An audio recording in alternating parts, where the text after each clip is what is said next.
Bismillahirrahmanirrahim. Assalamualaikum warahmatullahi wabarakatuh. Kita bertemu lagi di cerita Abah. Kenapa cerita Abah? Karena Abah Suka cerita. Karena Abah Karena Abah yang cerita. Oke, Kang, ya kita alhamdulillah sudah memasuki hari ke-25 ya di bulan Ramadan, dan di hari ke-25 ini kita akan berkisah tentang Allah Al-Hakam. Kira-kira Ahmad tahu gak artinya Al-Hakam? Jam tahu gak? Al-Hakam artinya Al-Hakam itu Allah yang maha menetapkan. Allah yang maha menetapkan hukum. Dan apa yang ditetapkan oleh Allah itu pasti yang terbaik. Ya, yang ditetapkan oleh Allah itu adalah pasti yang terbaik. Nah, kisahnya adalah tentang ada dua orang ibu-ibu. Ada dua orang ibu-ibu, Kang. Dua orang ibu-ibu yang sedang berebut, ya, berebut seorang bayi, ya, karena ada seorang ibu yang kehilangan bayinya karena dimakan serigala. Kemudian dia mengakui ada bayi yang dia ambil, kemudian diakui itu sebagai bayinya. Ibu aslinya tentu tidak menerima. Oh, ini anak saya. Itu bukan, itu anak saya. Bukan, itu anak saya. Anak saya. Akhirnya mereka berebut, dan mereka akhirnya datanglah kepada Nabi Daud. Ya, karena datang kepada Nabi Daud, ya, dan Nabi Daud termasuk seorang nabi yang diberikan kemampuan oleh Allah Subhanahu wa taala untuk memberikan punya hikmah, kemampuan untuk menentukan secara bijaksana, menetapkan secara bijaksana. Kemudian mereka berebut menyampaikan masing-masing. Si ibu yang pertama, si ibu yang mengaku dia sebagai pemilik bayinya itu, dia katakan, ini bayi saya, ini lihat pakaiannya juga sama, selimutnya juga selimut punya saya dan sebagainya. Kata si ibu yang satu lagi, itu bayi saya kenal betul gitu ya, bau harumnya saya kenal dan sebagainya gitu ya. Kemudian kata si ibu, enggak, bayi kamu dimakan serigala. Enggak, bukan, enggak mungkin dimakan serigala, kan kamu tadi juga lihat ada serigala yang pergi belepotan darah, itu makan bayi kamu. Enggak, ini saya yakin ini bayi saya. Mereka kemudian beradu argumen dan sebagainya, sampai kemudian akhirnya sampai hampir saja akan diputuskan bahwa pemilik bayi tersebut adalah si ibu yang punya selimut bayi, pakaian bayi yang masih utuh seperti itu.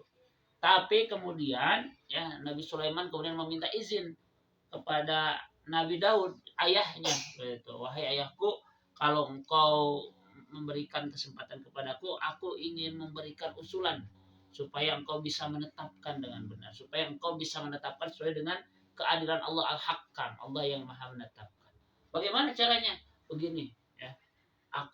Menurutku lebih baik kita potong saja, ya, supaya adil nih, ya. Ketetapannya kita potong saja. Ya, bayi ini jadi dipotong dua, ya.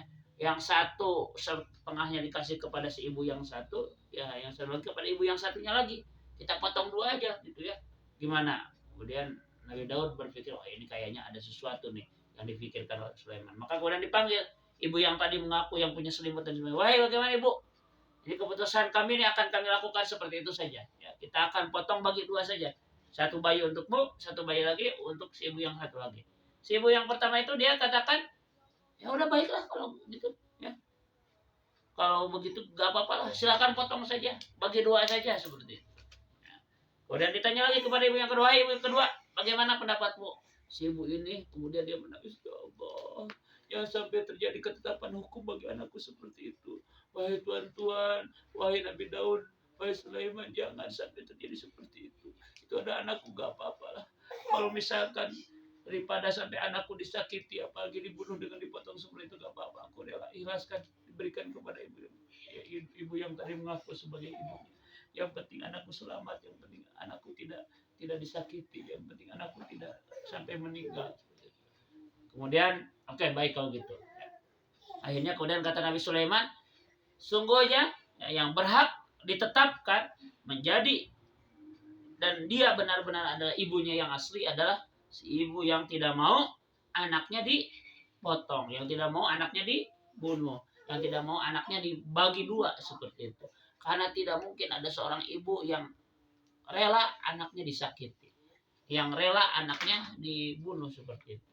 Jadi ketetapannya bahwa sungguhnya ibu yang berhak untuk ditetapkan sebagai ibunya adalah ibu yang tidak mau anaknya dipotong dan Sementara ibu yang satu lagi dia harus dimasukkan ke penjara karena dia telah berbohong, mengaku-ngaku sebagai ibu seperti itu ya. Dia sudah mengaku-ngaku sebagai ibu. Maka ditetapkanlah ketetapan bagi dan ketetapan itu adalah ketetapan yang benar. Karena yang ibu aslinya adalah ibu yang tadi, ibu yang kedua yang tidak mau anaknya dipotong dua seperti itu. Jadi Allah juga sama seperti Allah, lebih dari itu. Karena Allah akan al-hakam, Allah akan menetapkan segala sesuatu dengan sempurna, dengan benar, tidak mungkin ada salahnya. Jadi apapun ketetapan yang misalkan azam nih, sekarang belum dapat baju lebaran, itu ketetapan Allah ya. Allah yang menetapkan. Jadi insya Allah akan ada kebaikan. Sebentar lagi kita cari-cari lagi, nanti ketemu yang lebih baik. Itu ketetapan dari Allah Subhanahu Wa Taala. Amar gitu ya, apa Amar? Sakit kemarin itu adalah ketetapan dari Allah Subhanahu Wa Taala sebagai hakam. Itu ketetapan yang paling baik, paling adil. Abah sekarang lagi batuk-batuk, lagi sakit, itu juga ketetapan dari Allah Subhanahu Wa Taala. Karena Allah al-hakam, Allah yang maha menetapkan hukum segala peristiwa yang terjadi di kehidupan ini ditetapkan oleh Allah Subhanahu Wa Taala. Begitu ya. Itu cerita Abah kita hari ini. Kenapa Pak? Kenapa Kang cerita Abah Kang? Kang ngantuk nih. Kenapa cerita Abah Kang? Karena Abah suka cerita, karena Abah sayang cerita, karena Abah cinta cerita. Kita bertemu lagi di cerita Abah berikutnya. Assalamualaikum warahmatullahi wabarakatuh.